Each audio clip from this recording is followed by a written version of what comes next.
Imagine the world map as you know it. 7 continents arranged across the globe like pieces of a puzzle that somehow fit together perfectly. North America, South America, Europe, Asia, Africa, Australia, Antarctica. We learn these names in childhood, trace their outlines with our fingers, memorize their positions as if they've always been exactly where they are now. But the earth beneath our feet tells a different story. One of constant motion, of land masses that drift and collide, split apart and rejoin across spans of time, almost incomprehensible to human minds. Geologists now know that our planet's surface is not fixed, but fluid. Tectonic plates shifting mere centimeters each year, yet over millions of years, rewriting the entire map of the world. What we call continents today are merely the latest chapter in a much longer story. Scholars estimate that Earth has witnessed the rise and fall of numerous supercontinents and landmasses over its 4.5 billion year history. Some existed for hundreds of millions of years before fragmenting into pieces we no longer recognize. Others vanished beneath rising seas or were consumed by the grinding mechanics of plate tectonics. Tonight, we explore 7 of these lost lands, not the mythical Atlantis of legend, but actual geological entities documented through rock formations, fossil records, and paleomagnetic evidence. Continents that once existed as surely as Africa or Australia exist today, yet have been fragmented, submerged, or absorbed back into the Earth's mantle, leaving only traces for modern science to decode. These are not mysteries hidden by conspiracy, but by time itself, stories written in stone that geologists and paleontologists work patiently to translate. Because understanding where land once existed helps us comprehend not only Earth's past, but its future.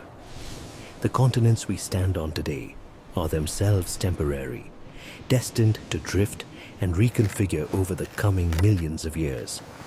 What becomes clear as we examine these vanished lands is that Earth's geography is not a fixed stage upon which history unfolds, but an active participant in the story, constantly changing, reshaping the very ground beneath civilizations, determining which species survive and which perish, influencing the course of evolution itself.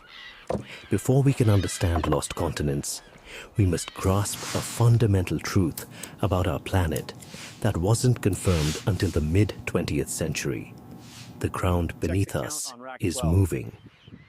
The theory of plate tectonics, now accepted as geological fact, was proposed by Alfred Wegener in 1912 and met with considerable skepticism for decades. Only in the 1960s, when seafloor spreading was discovered and magnetic striping patterns in oceanic crust confirmed the theory, did the scientific community reach consensus. Today, we understand that Earth's lithosphere, its rigid outer shell, is broken into roughly a dozen major plates and several smaller ones, all floating atop the semi-molten asthenosphere beneath. These plates move at rates typically between 2 and 10 centimeters per year, about as fast as fingernails grow. This seems negligible in human timescales, but over geological time, it's enough to completely reconfigure the planet's surface. 200 million years ago, all of Earth's landmass was joined in a single supercontinent called Pangaea. Before Pangaea, there was Pannotia. Before Pannotia, Rodinia. The cycle of supercontinent formation and breakup appears to repeat roughly every 408 and 600 million years. What historians call lost continents are typically land masses that existed during these earlier configurations. Continents in the geological sense, meaning large continuous areas of continental crust, but now fragmented, submerged, or incorporated into the continents we recognize today. Unlike the mythical Atlantis, which has no geological evidence supporting its existence, these lost continents left tangible proof, matching rock formations across now separated lands, fossil distributions that make no sense without continental connection, and paleomagnetic signatures revealing where landmasses once sat relative to Earth's magnetic poles. The challenge facing geologists is reconstruction. How do you piece together a map of the world as it existed 500 million years ago, when much of the evidence has been submerged beneath oceans, metamorphosed beyond recognition, or subducted deep into the mantle? It's like assembling a jigsaw puzzle, when most of the pieces have been lost, damaged, or fundamentally altered. Yet through careful analysis of what remains, ancient mountain belts that align across ocean basins, distinctive rock types that appear on now distant shores, fossils of land-dwelling creatures found on continents separated by thousands of miles of ocean, geologists have managed to sketch increasingly detailed reconstructions of Earth's ancient geography. Perhaps the most well-documented lost continents are actually the two halves of Pangaea, Gondwana in the south and Laurasia in the north. These weren't minor landmasses. Together, they represented all of Earth's continental crust unified into a single mass that began breaking apart roughly 175 million years ago. Gondwana included what would become South America, Africa, Antarctica, Australia, the Indian subcontinent, and Arabia. Geological evidence for its former unity is overwhelming. The Appalachian Mountains in North America align perfectly with the Scottish Highlands and the Atlas Mountains of Morocco when continents are repositioned to their pre-breakup locations. Distinctive rock formations in Brazil match precisely with those in West Africa. Fossils of Glossopteris, a seed fern that couldn't have crossed oceans, appear throughout South America, Africa, India, Antarctica, and Australia.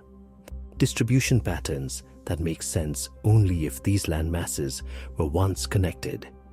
Laurasia, comprising what would become North America, Europe, and most of Asia, shows similar evidence of former unity. The Caledonian Mountain Belt, formed when ancient continents collided to create Laurasia, can be traced from Scandinavia through Scotland to the Appalachians of North America. But here's what makes Gondwana and Laurasia lost in a meaningful sense. They no longer exist as unified entities. They've been fragmented into the continents we know today, their original configurations erased by hundreds of millions of years of drift and collision.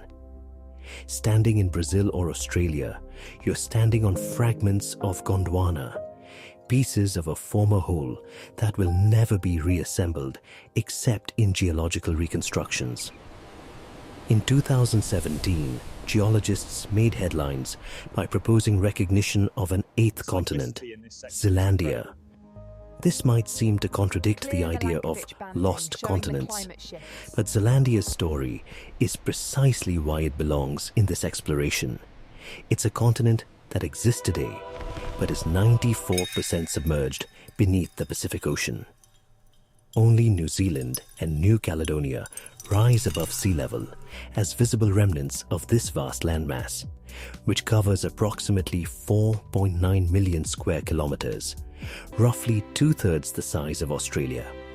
Zealandia separated from Antarctica and Australia about 85 million years ago and began subsiding shortly after. By 23 million years ago, it was almost entirely underwater. Geological surveys using seafloor mapping and seismic data have revealed that beneath the ocean, Zealandia possesses all the characteristics of continental crust. It's thicker, less dense, and compositionally distinct from oceanic crust. Rock samples dredged from underwater portions show continental origin. The fossil record indicates Zealandia once supported diverse terrestrial ecosystems before submersion. Zealandia's recognition as a continent is debated among geologists. Some argue it meets all geological criteria for continental status, while others maintain that its extreme submersion disqualifies it by any useful definition. The debate isn't about whether the landmass exists, it clearly does, but about how we categorize geological features. What remains undisputed is that a massive piece of continental crust, once above water and potentially connected to other landmasses, now lies almost entirely beneath the Pacific, accessible only to research vessels and submersibles. In 2019, researchers published a detailed reconstruction of Crater Adria, a continent roughly the size of Greenland that existed from about 240 to 140 million years ago, before being almost completely consumed by subduction beneath southern Europe. Crater Adria broke away from Gondwana about 240 million years ago and drifted northward. As it collided with Europe, most of its mass was pushed deep into Earth's mantle, but fragments remained, scrapes and pieces that were scraped off during the collision and incorporated into the Mediterranean region. Today, parts of northern Italy, the Balkans, Greece and Turkey contain rocks that originated as Crater Adria. Reconstructing this lost continent required painstaking analysis of rock types and paleomagnetic data across the Mediterranean region. Researchers had to identify which rocks were native to Europe and which had been transported from elsewhere. By measuring the magnetic orientation frozen into rocks when they formed, geologists could determine their original latitude, revealing that many Mediterranean rocks originated much farther south, on a different continent altogether. Crater Adria's fate illustrates an important way continents can vanish, not through sinking or fragmentation alone, but through subduction, where one tectonic plate is forced beneath another and recycled into the mantle. In this sense, most of Crater Adria has been literally consumed by the Earth itself, returned to the deep interior, from which all continental crust ultimately originates. Not all proposed lost continents withstand scientific scrutiny. The concept of Lemuria emerged in the 19th century, when biologists puzzled over the distribution of lemurs, found in Madagascar and India, but not in Africa between them. Before plate tectonics was understood, some scientists proposed a now submerged landmass they called Lemuria, connecting Madagascar and India, explaining how lemurs could have migrated between the regions. We now know this explanation was unnecessary. India and Madagascar were indeed once connected as parts of Gondwana before drifting apart. Lemur's distribution reflects this ancient connection, not a separate sunken continent. Despite this, Lemuria persists in some alternative literature, often conflated with mythological lost continents. Similarly, Kumari Kandam appears in Tamil literature as a legendary land south of India, supposedly destroyed by rising seas. Some proponents argue this represents cultural memory of actual post-ice age sea level rise, which did submerge continental shelf areas. Geological surveys confirm that sea levels were 120 meters lower during the last glacial maximum about 20,000 years ago, exposing vast areas of continental shelf now underwater. However, scholars note important distinctions. The continental shelf areas that were exposed during ice ages were never continents in the geological sense. They were shallow shelf regions continuously connected to existing continents. When seas rose, these areas were indeed submerged, but no distinct continent was lost. The Tamil legends may preserve cultural memory of coastal inundation, but they don't describe a separate continental landmass in the way Gondwana or Zealandia represent distinct geological entities. Pushing further back in time, we encounter Rodinia, a supercontinent that existed from approximately 1.1 billion to 750 million years ago. Rodinia's configuration is more uncertain than Pangaea's because the geological evidence has been heavily modified by subsequent events. Multiple cycles of continental collision and rifting, metamorphism, erosion, and tectonic recycling. Reconstructing Rodinia requires matching ancient rock formations and analyzing paleomagnetic data from rocks over 1 billion years old. Different research teams have proposed varying configurations, and consensus remains elusive on some details. What's generally accepted is that Rodinia included most or all of Earth's continental crust in a single landmass, positioned differently than Pangaea would later be.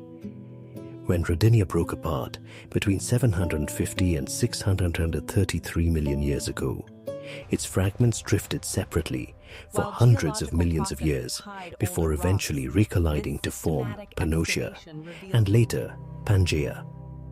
The continents we know today are thus recycled pieces of Rodinia, rearranged multiple times through Earth's history. Going back even further becomes increasingly speculative. Evidence suggests earlier supercontinents named Columbia, about 1.5 billion years ago, and Kenoland, about 2.7 billion years ago, but reconstructing their precise configurations pushes the limits of available evidence. The further back we look, the more the geological record has been obscured by time. The study of lost continents reveals a profound truth about historical knowledge. Not all history is human history. The Earth itself has a history vastly longer than our species' existence, and understanding that history requires different tools than those used to study human civilizations. Geologists piece together Earth's past not from written records, but from rocks, fossils, and geophysical data. It's a form of historical reconstruction that shares some methodological similarities with human history. Both involve interpreting incomplete evidence, reconciling conflicting data, and building narratives that best explain available information.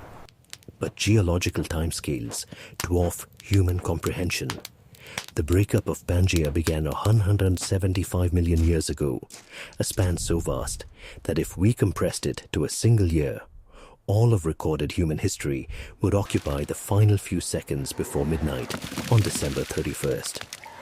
Homo sapiens has existed for perhaps 300,000 years, a geological instant. The entire span of human civilization represents roughly 0.002% of Earth's history. This perspective is simultaneously humbling and liberating. It reminds us that our species occupies a tiny sliver of Earth's story, yet it also reveals that the ground beneath our feet participates in processes far grander than human concerns. Continents rise and fall, oceans open and close, mountain ranges emerge and erode, all operating on timescales that make human history appear nearly instantaneous. The lost continents we've explored weren't hidden by conspiracy or destroyed by catastrophe in human memory. They were reshaped by processes operating over millions of years, following physical laws that govern our planet's thermal engine. Understanding this helps us appreciate both the robustness and fragility of Earth's systems. These lost lands also remind us that the world we inhabit is temporary. The Atlantic Ocean, barely 180 million years old, is still widening. The Pacific is shrinking. India continues pushing into Asia, raising the Himalayas millimeter by millimeter each year. In another 250 million years, scientists project that a new supercontinent may form, perhaps Pangaea Ultima, with the Americas colliding with Africa and Europe as the Atlantic closes, or Amasia, with continents gathering around the North Pole. Our descendants, should humanity persist that long, will inherit a world with a fundamentally different geography than ours.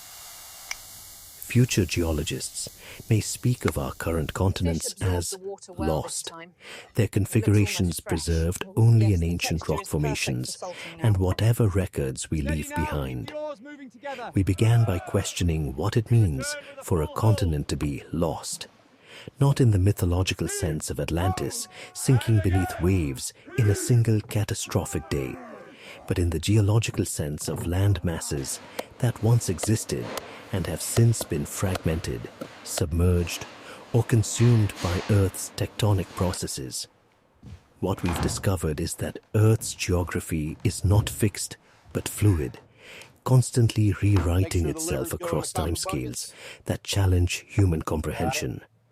Gondwana, Laurasia, Zealandia, Greater Adria. These are not legends or conspiracies, but geological realities, documented through evidence as solid as the rocks beneath our feet. Almost there. The 7 lost continents we've explored represent different ways land masses can vanish from the surface world. Fragmentation and dispersal, like Gondwana, breaking into the southern continents we know today. Subsidence and submersion, like Zealandia, sinking beneath Pacific waves. Consumption through subduction, like Greater Adria being pulled into Earth's mantle, and the vast cycles of supercontinent formation and breakup that have repeated throughout Earth's history. Understanding these lost lands doesn't require accepting any hidden knowledge or suppressed truth. It simply requires acknowledging that Earth's history extends far beyond human timescales, operating according to physical processes that continue whether we observe them or not. Perhaps the most profound realization is that the world we inhabit is itself temporary, a momentary configuration of continental fragments that will continue drifting, colliding, and reconfiguring long after human civilization has either evolved into something unrecognizable or vanished entirely. The continents we've lost to geological time aren't gone in any absolute sense. Their atoms persist, recycled through Earth's tectonic engine, incorporated into the mountains and plains we walk upon today. In this way, we quite literally stand on the remnants of vanished worlds, their substance preserved even as their form has been obliterated by time. And perhaps that's where we should rest tonight, with the understanding that the ground beneath us participates in a story far grander than our own, operating on timescales that make human concerns appear beautifully, reassuringly small. The continents will continue their slow dance across the planet's surface, indifferent to human observation, following laws that predate our species and will persist long after we're gone. Sleep well, knowing that the Earth itself remembers what we've forgotten. That land is never truly lost, only transformed,